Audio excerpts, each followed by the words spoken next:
E aí, pessoal, tudo beleza com vocês? Tudo tranquilo? Bora aqui de peixes, o primeiro grupo classificado dentro dos gnatostomados. Vamos trabalhar peixes condrictis e peixes osteictis. Após a vinheta.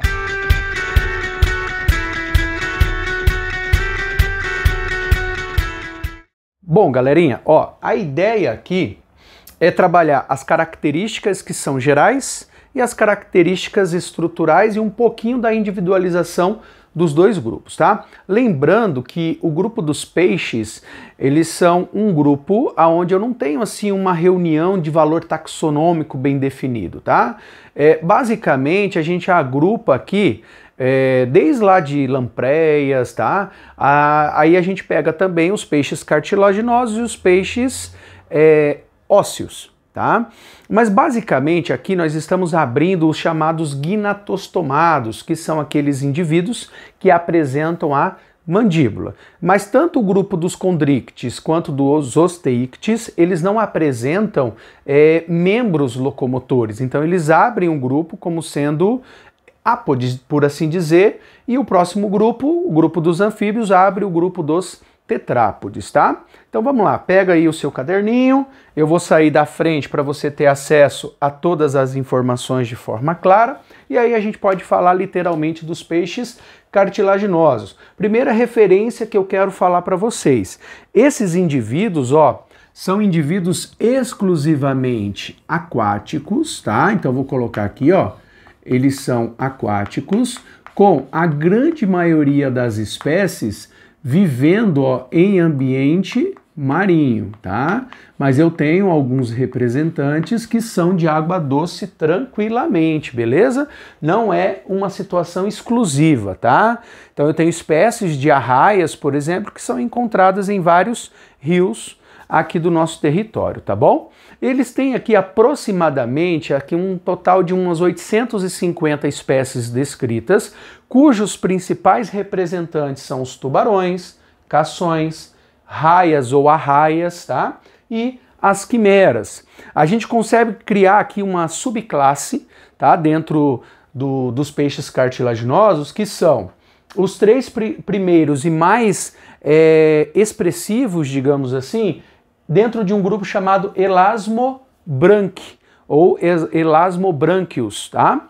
E as quimeras dentro de um outro grupo chamado de Holocéphali, tá? Então eu tenho essa distinção, mas as características que nós vamos comentar meio que são pertinentes aos quatro representantes, tá bom? Mas por conveniência eu fiz o desenho de um tubarão típico, tá? Beleza, pessoal? Então vamos lá, eu vou começar para vocês. Essas características que eu vou falar aqui inicialmente, elas fazem uma referência aos cartilaginosos. Aí vocês vão perceber que quando a gente for falar dos condrictis, né, nós vamos estar falando basicamente, vai ter um comparativo entre algumas partes. E isso alguns exercícios gostam de explorar, tá? Mas você fazendo um desenho de um, fazendo um desenho do outro, depois você vai a sua comparação, tá bom? Então eu tenho um indivíduo com corpo fusiforme, certo? Ele é um tipo de indivíduo que ele utiliza vários tipos de nadadeiras para o seu deslocamento, mas a gente pode destacar como sendo a principal a nadadeira caudal, tá? Porque ela faz um movimento lateral. Então esse indivíduo, quando ele está se deslocando na coluna d'água, ele faz esse tipo de movimento, e quem dita esse movimento é justamente a movimentação da nadadeira caudal. E por sinal, essa nadadeira a gente chama de assimétrica. Por quê? Porque ela tem essa parte superior diferente da parte inferior. Então a gente chama ela de nadadeira caudal heterocerca, desculpa, tá? Eu vou corrigir aqui, tá, pessoal? Ao vivo, digamos assim. Então ela é chamada de heterocerca. Beleza? Por quê? Porque ela tem formatos diferentes, tá? Aí quais são os outros tipos de nadadeiras que eu encontro? Eu encontro a nadadeira dorsal. Dependendo da espécie, dependendo do indivíduo, eu posso ter uma, igual eu fiz aqui, ou pode ter uma outra menorzinha aqui, entre essa maior, mais destacada, e a nadadeira caudal, tá?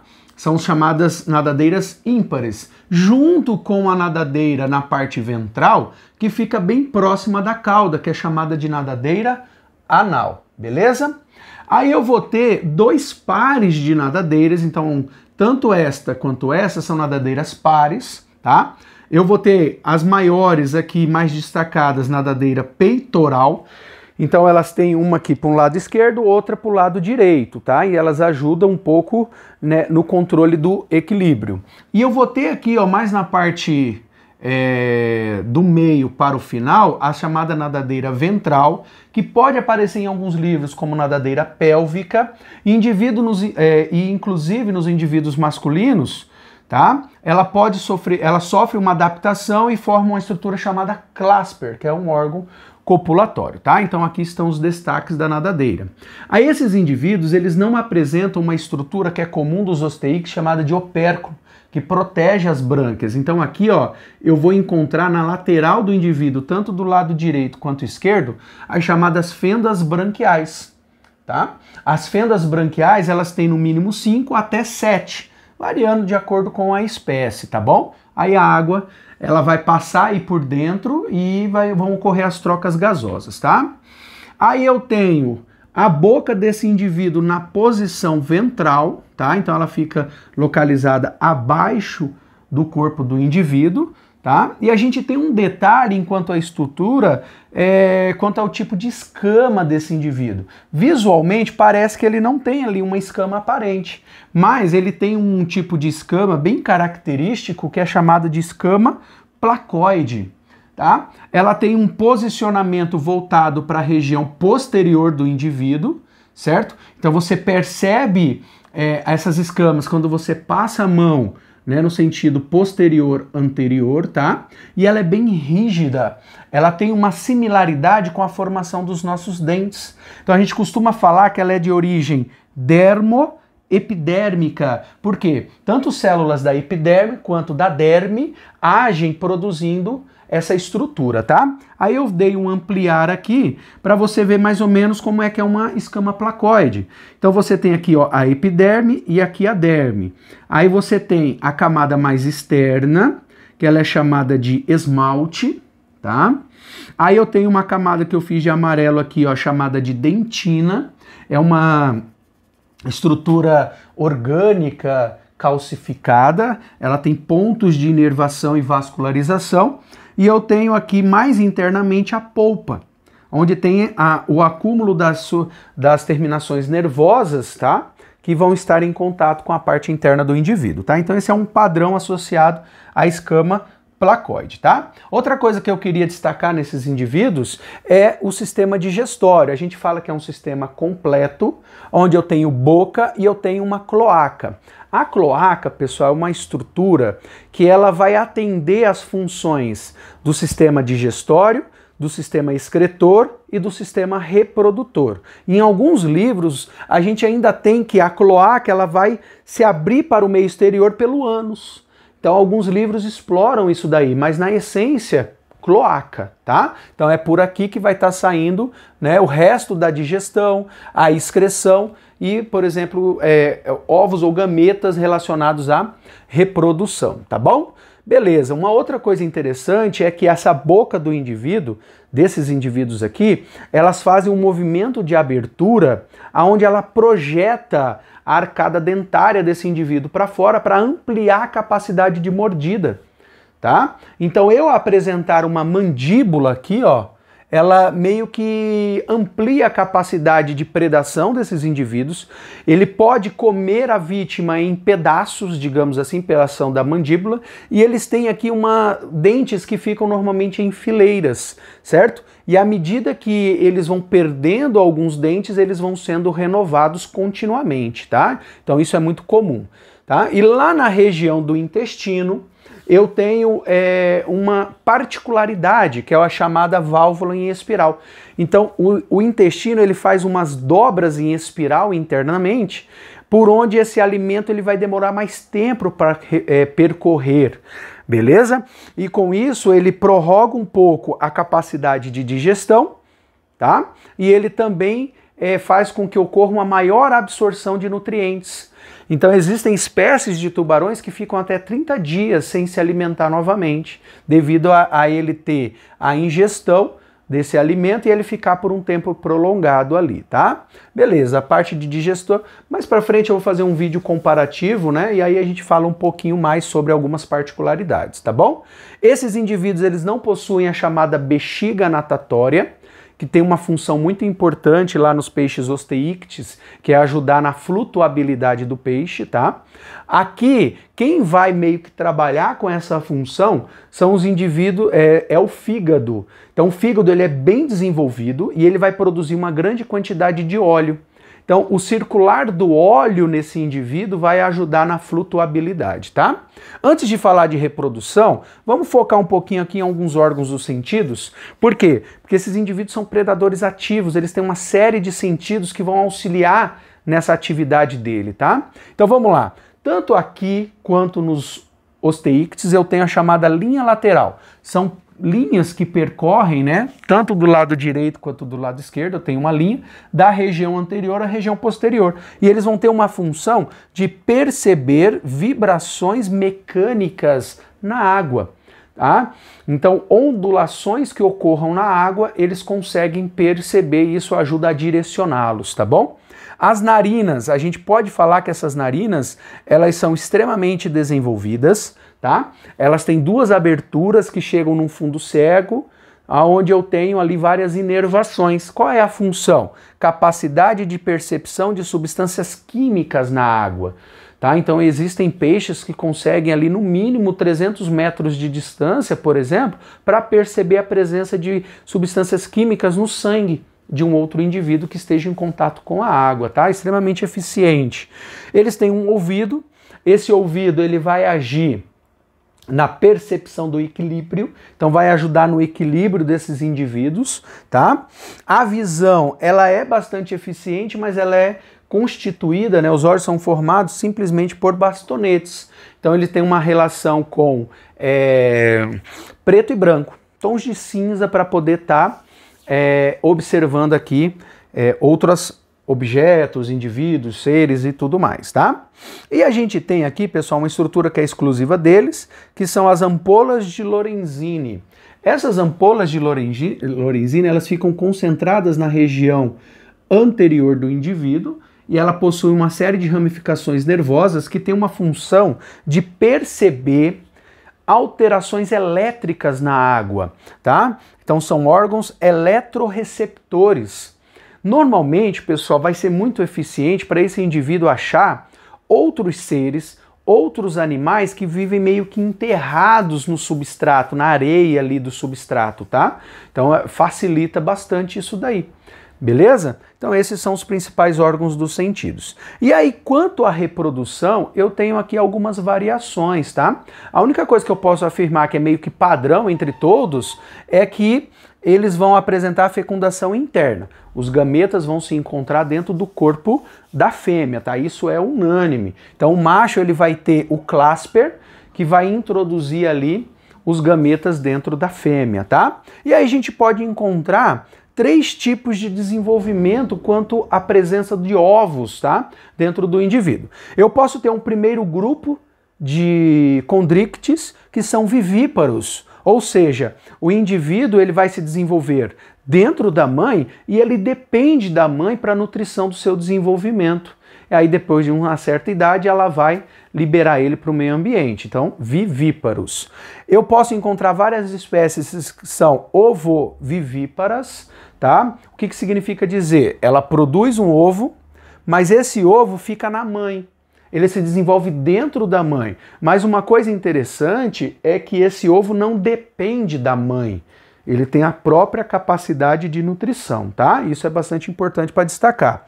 E os ovíparos já serão ali grupos de indivíduos que vão colocar ovos no ambiente. Então eles vão produzir um ovo ali dentro da mãe e aí eles vão liberar esse ovo para o ambiente. Normalmente esses ovos, eles apresentam estruturas na parte externa que vão auxiliar na fixação em algum objeto, em algum substrato, tá? Beleza? Independente de ser vivíparo, ovovivíparo ou ovíparo, esses indivíduos apresentam desenvolvimento direto, certo? Eu não tenho estágio larval dentro dos condrictes, tá? Então, pessoal, ó, fiquem atentos porque o quadro vai mudar. E mudou! Bora continuar, pessoal? Eita palhaçada, né? Mas vamos lá, foi mal a palavra aí. Dá uma olhadinha no quadro, certo? Dá para fazer algumas anotações, tentar se organizar. Qualquer coisa você guarda esse print. Depois que eu falar tudo, aí você pode montar o seu caderno e ir acrescentando algumas coisas, tá bom? Não vai ser tão longo, vou tentar ser mais econômico, beleza? Então vamos lá, pessoas, olha só. Peixes osteíctes são chamados peixes ósseos. Aqui eles incluem, né, a grande maioria e diversidade de espécies que nós temos dentro do grupo dos peixes. E normalmente a gente organiza os osteíctes em dois grandes grupos. Os actinopterídeos, que apresentam aqui a grande maioria deles, a grande representatividade dentro dos peixes ósseos, e eles apresentam as nadadeiras chamadas de raiadas, tá? E eu também tenho os sarcopterídeos. Esses indivíduos, bem menos restritos, incluem aqueles indivíduos que apresentam a nadadeira lobada, tá? E aí eu encontro ali dois grupos de indivíduos, o selacanto, que representa aqui dentro dos sarcopterídeos, e eu ainda tenho os peixes dibinóicos, ou também chamados pulmonados, que é representado pela piramboia, tá? Aí eu fiz um desejo aqui de um actinopterídeo hipotético, tá? Aonde eu vou representar as partes estruturais, fazendo um comparativo com o grupo dos condrictes da nossa parte anterior, tá? Então vamos lá. Primeiro, a posição da boca. Nesses indivíduos, nos peixes ósseos, a boca está na posição terminal. A gente chama aqui, ó, de boca terminal, tá na ponta da região anterior, certo? Apresenta narinas. Lá nos condrictes as narinas eram de fundo cego, tá? Aqui não, ela tem uma comunicação com a região da faringe, beleza? Tá? Então ela tem uma igual nós, temos uma comunicação com a região da faringe, tá? E aí aqui, pessoal, tem já a primeira diferença. As brânquias são protegidas por uma estrutura óssea chamada de opérculo. Então a brânquia ela fica mais ou menos nessa situação aqui, ó, do indivíduo, e ela se abre e fecha à medida que a água vai saindo. E isso controla até o fluxo de água, ajuda até o peixe ósseo a se manter em uma posição e ele consegue respirar devido a esse fluxo de água que vai entrar junto com a movimentação do opérculo, tá bom? E lá na parte posterior, para a gente começar com a parte de cauda, de nadadeiras, né? A gente tem a nadadeira caudal. A nadadeira caudal, ela é simétrica aqui. A parte de cima, a parte de baixo são levemente semelhantes. Uma nadadeira assim a gente chama de homocerca, beleza? Vamos ver as outras. Eu tenho na região dorsal as chamadas nadadeiras dorsais. Eu vou ter a nadadeira anal mais próximo da região da cauda, mais próximo do ânus. Tem a nadadeira peitoral, é um parzinho, fica do lado de lá e do lado de cá. E a gente também tem a nadadeira ventral, que é essa daqui, ó, localizada nessa porção inferior, tá? Uma outra diferença em relação à estrutura é que lá nos condrictes a gente tinha a chamada escama placoide. Aqui não. Aqui as escamas são dérmicas, conhecidas como dérmicas. E elas podem ser de três tipos. Ganoide apresenta um formatinho de um losango. Cicloide apresenta um formato oval. E esquitinoide apresenta ali, além de um formato levemente oval, a presença de dentes, estruturinhas rígidas como se fossem dentes, que fazem com que a superfície desse indivíduo seja mais áspera em relação aos outros osteíctes, tá bom? Beleza? Vamos lá. A parte de sistema digestório. Aqui eu tenho um sistema digestório completo, eu não tenho válvula em espiral, e eu também não tenho a terminação desse tubo digestório em uma cloaca compartilhada por outros sistemas. Aqui é terminada pelo ânus, tá? Tranquilo. Eu posso encontrar tanto indivíduos carnívoros como herbívoros, né? Que se alimentam de fitoplâncton, por exemplo, de algas e coisas do tipo, tá bom? Desculpa. Agora é interessante a gente falar também que aqui nesses peixes eles apresentam a bexiga natatória, tá? A bexiga natatória, ela vai ter uma função de auxiliar no controle da flutuação desse indivíduo, certo? Então ele vai ajudar a controlar a profundidade dele em relação à coluna de água. E em relação a isso, a gente tem duas formas de dividir esse grupo. Os indivíduos que apresentam a bexiga natatória em comunicação, por exemplo, com a faringe, eu chamo de fisóstomos, tá? E ele é comunicado por um ducto chamado ducto pneumático. Então ele consegue abocanhar partículas do ar, por exemplo, e manda para a região da bexiga natatória que ela difunde para o sangue, tá? E o fisóclistos, eles têm a bexiga natatória totalmente fechada, ela é isolada, ela não tem um ducto, tá? De comunicação igual nos fisóstomos, beleza? Normalmente esse ducto ele é muito comum em indivíduos que fazem essa captura do ar ou até indivíduos pulmonados, né, onde a bexiga natatória ela vai ter mais uma função relacionada a realizar trocas gasosas em situações mais emergenciais. Por exemplo, um período maior de seca, né, os rios vão baixar, vai virar aquele lamaçal meio pantanoso e o indivíduo vai sentir a escassez de oxigênio na água, na lamacenta, aí ele consegue capturar um pouco do ar e consegue sobreviver por algum tempo, tá bom? E uma outra coisa relevante para a gente falar aqui é a situação da osmorregulação. Como que o peixe ósseo ele consegue se adaptar em um ambiente de água do mar e em um ambiente de água doce, certo? Por quê? Porque eu vou ter diferenças de meio. O indivíduo que vive na água do mar, ele vive em um ambiente hipertônico, beleza? Só que naturalmente ele é hipotônico em relação a esse meio, tá? Então ocorre aqui uma tendência de ele perder água para o ambiente, certo? Passagem de água por osmose através da pele dele, né? Ele consegue passar as escamas e o muco, e aí tem um risco desse indivíduo desidratar. O que ele faz para evitar isso? Normalmente ele vai beber mais água. Você pode falar, professor, mas a água é salgada, ela vai entrar também hipertônica. Aí que tá, quando ela passa pelas brânquias, as brânquias conseguem fazer com que seja retirado dessa água sais, e esse sal é mandado para o ambiente externo na forma de transporte ativo. Simples, certo? E outra, vai refletir lá na urina do indivíduo. A urina dele é mais concentrada.